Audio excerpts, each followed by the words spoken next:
Good morning to all of you. Welcome to my channel Anil online study point. आज हम लोग बात करने वाले हैं 10th क्लास के हिस्ट्री के मोस्ट इंपॉर्टेंट ऑब्जेक्टिव के बारे में, जिसमें से हमारा आज का फर्स्ट लेसन है यूरोप में राष्ट्रवाद। तो चलिए हम देखते हैं आगे क्या है हमारा ऑब्जेक्टिव क्वेश्चन। तो कह रहा है सबसे पहला क्वेश्चन हमारा, इटली एवं जर्मनी वर्तमान में किस महादेश के अंतर्गत आते हैं। इटली एवं जैसा जर्मनी वर्तमान में किस महादेश के अंतर्गत आते हैं। तो इसका आंसर हो जाएगा यूरोप। आंसर क्या हो जाएगा इसका? यूरोप। नेक्स्ट हमारा है, फ्रांस में किस शासन वंश की पुनर्स्थापना वियना कांग्रेस द्वारा की गई थी। तो इसका आंसर हो जाएगा बुर्बो वंश। इसका आंसर क्या हो जाएगा? बुर्बो वंश। मेजनी का संबंध किस संगठन से था। तो मेजनी का संबंध किस संगठन से था? कार्बोनरी से था। इटली एवं जर्मनी के एकीकरण के विरुद्ध निम्न में कौन था। इटली एवं जर्मनी के एकीकरण के विरुद्ध निम्न में कौन था। तो निम्न में था ऑस्ट्रिया। काउंट काबूर को विक्टर इमैनुअल ने किस पद पर नियुक्त किया था। प्रधानमंत्री। गैरीबाल्डी पेशे से क्या था। इसका आंसर हो जाएगा नाविक था। जर्मन राज्य का निर्माण किसने किया था। तो इसका आंसर हो जाएगा नेपोलियन बोनापार्ट ने। जालबेरिन कैसी संस्था थी। तो इसका आंसर हो जाएगा व्यापारियों की। जालबेरिन किसकी संस्था थी। तो व्यापारियों की संस्था थी। नेक्स्ट हमारा, रक्त और लौह की नीति का अवलंबन किसने किया था। तो बिस्मार्क ने किया था। फ्रैंकफर्ट की संधि कब हुई थी। 1871 ईस्वी में।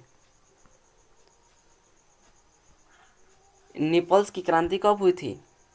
1821 ईस्वी में। चार्टिस्ट आंदोलन कहाँ हुआ था। तो इंग्लैंड में हुआ था। कहाँ हुआ था? इंग्लैंड में हुआ था। यूनान को एक स्वतंत्र राष्ट्र घोषित किया गया था। कब किया गया था। तो इसका आंसर हो जाएगा 1832 ईस्वी में। नेक्स्ट हमारा है, कार्बोनरी संगठन किस वर्ष हुआ था। तो कार्बोनरी संगठन किस वर्ष हुआ था। 1810 ईस्वी में हुआ था। अगला हम लोग क्वेश्चन देखेंगे, कह रहा एंड्रियानोपुल की संधि कब हुई थी। तो एंड्रियानोपुल की संधि 1829 ईस्वी में हुई थी। नेक्स्ट हमारा क्वेश्चन है, एंड्रियानोपुल की संधि किन दो देशों के बीच हुई थी। तो इसका आंसर हो जाएगा तुर्की और रूस के बीच में हुई थी। 17 नंबर हमारा क्वेश्चन है, कह रहा है कि सेडान का युद्ध किनके बीच हुआ था। क्वेश्चन क्या कह रहा है, सेडान का युद्ध किनके बीच हुआ था। तो आंसर हो जाएगा फ्रांस और प्रसा के बीच हुआ था। नेक्स्ट हमारा, पोलैंड के विद्रोह को किसने कुचल दिया था। तो इसका आंसर हो जाएगा रूस ने कुचल दिया था। नेक्स्ट हमारा क्वेश्चन है, सन 1870 में फ्रांस और प्रसा के बीच युद्ध कहाँ हुआ था। शेडोन, सेडेवा, साइडोन कि फ्रैंकफर्ट। तो इसका आंसर हो जाएगा शेडोन। नेक्स्ट हमारा क्वेश्चन है,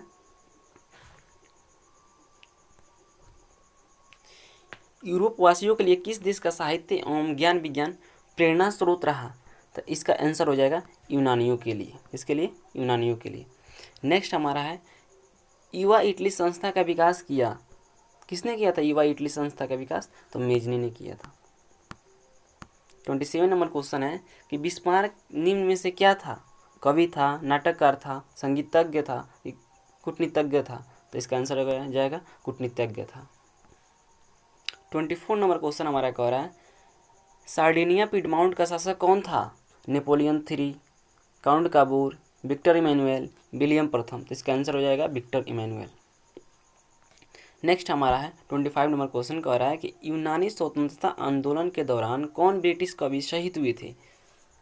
कह रहा है कि यूनानी स्वतंत्रता आंदोलन जब हुआ था उसके दौरान ब्रिटिश कवि, कौन से ब्रिटिश कवि थे जो शहीद हुए थे। लॉर्ड बायसन, वायरन, कासूत, फ्रांसीसी डिक, विलियम प्रथम। तो इसका आंसर हो जाएगा लॉर्ड बायरन। कौन? Lord Byron. नेक्स्ट हमारा क्वेश्चन है कि जालबेरिन की संस्था किस राज्य ने की। तो इसका आंसर हो जाएगा प्रसा ने की। अगला क्वेश्चन है, हंगरी की भाषा क्या थी। इतालवी, मैग्यार, पोलिश या फ्रेंच। तो इसका आंसर हो जाएगा मैग्यार। हंगरी की भाषा क्या थी। मैग्यार थी। नेक्स्ट हम लोग देखेंगे, यूनान के स्वतंत्रता संग्राम में किसकी पराजय हुई। रूस की, तुर्की की, यूनान की, फ्रांस की।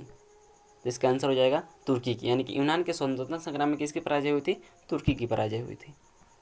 नेक्स्ट हमारा है मारियन किस देश के राष्ट्रवाद का प्रतीक थी? मारियन किस देश के राष्ट्रवाद की प्रतीक थी? फ्रांस की, रूस की, इटली की या जर्मनी की? इसका आंसर हो जाएगा फ्रांस की।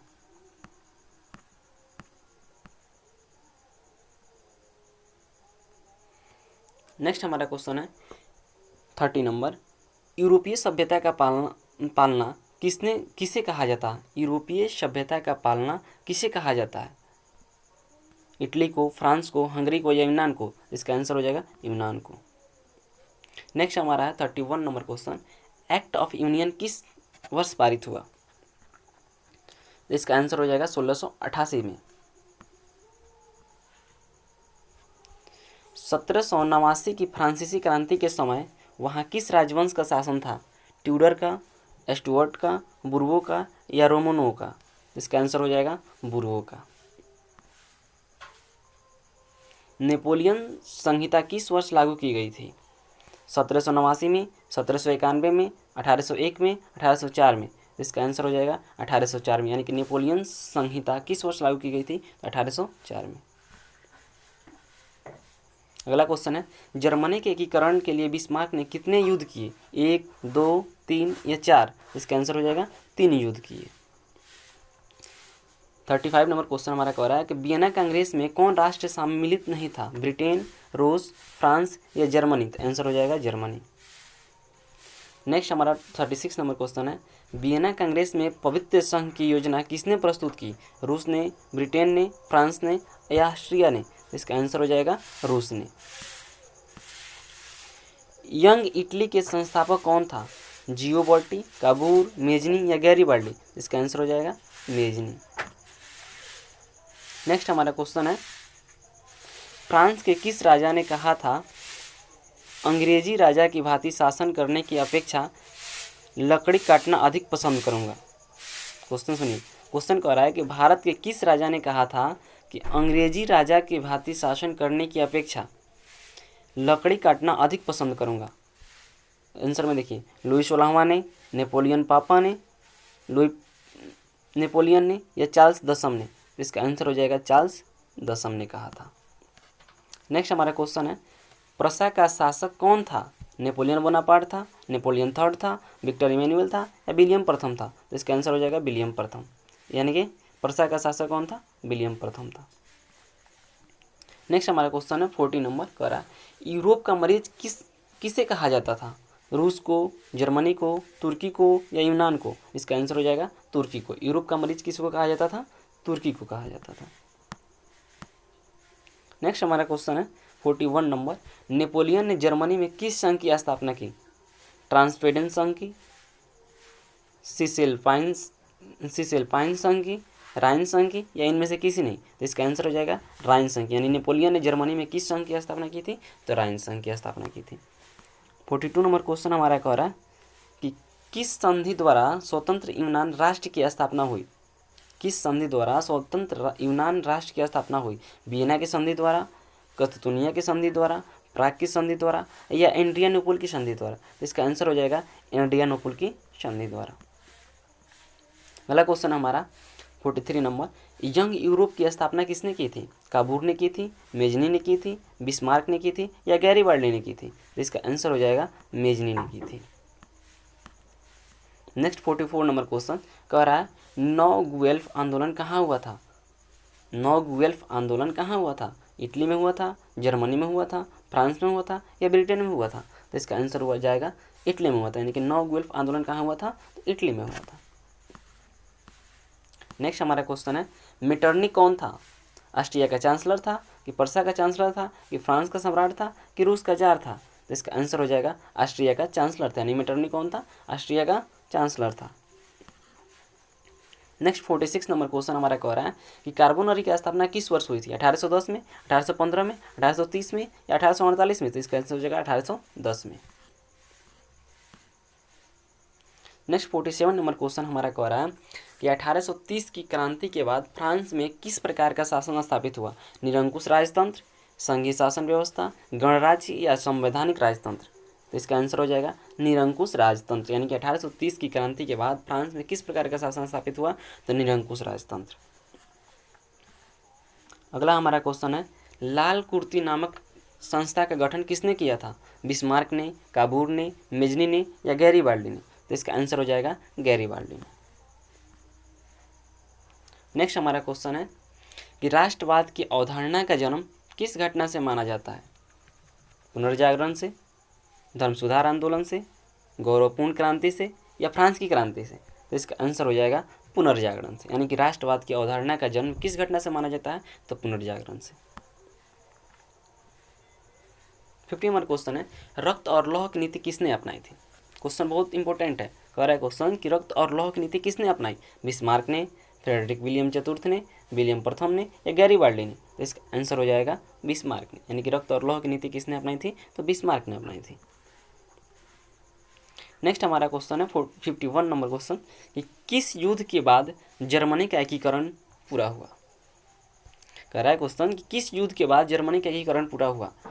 क्रीमिया का युद्ध, सेडोवा का युद्ध, प्रसा डेनमार्क का युद्ध या सेडान का युद्ध? तो आंसर हो जाएगा सेडान का युद्ध। अगला क्वेश्चन हमारा है, किस संधि द्वारा जर्मनी का एकीकरण पूरा हुआ था? डेनमार्क की संधि द्वारा, गेस्टिन की संधि द्वारा, प्राग की संधि द्वारा या फ्रैंकफर्ट की संधि द्वारा? क्वेश्चन समझिएगा। कह रहा है किस संधि द्वारा जर्मनी का एकीकरण हुआ था? ऑप्शन दिया है डेनमार्क की संधि द्वारा, गेस्टिन की संधि द्वारा, प्राग की संधि द्वारा या फ्रैंकफर्ट की संधि द्वारा? तो इसका आंसर हो जाएगा फ्रैंकफर्ट की संधि द्वारा।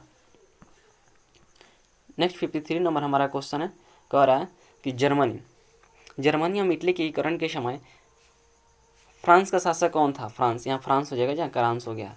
तो जर्मनी और इटली के एकीकरण के समय फ्रांस का शासक कौन था? तो फ्रांस का शासक कौन था? नेपोलियन बोनापार्ट था, नेपोलियन थर्ड था, विक्टर इमैनुअल था या विलियम प्रथम था? इसका आंसर हो जाएगा नेपोलियन थर्ड था। इस प्रकार से हमारा जो फर्स्ट लेसन है यूरोप में राष्ट्रवाद, उसका मोस्ट इंपोर्टेंट ऑब्जेक्टिव क्वेश्चन समाप्त हुआ। अब आगे हम लोग नेक्स्ट चैप्टर का ऑब्जेक्टिव क्वेश्चन देखेंगे। इसलिए अगर आप चाहते हैं हमारे चैनल से टेंथ के पूरी ऑब्जेक्टिव यानी कि 100% मार्क्स लाना, तो हमारे चैनल को सब्सक्राइब करें, लाइक करें तथा शेयर करें। Thank you.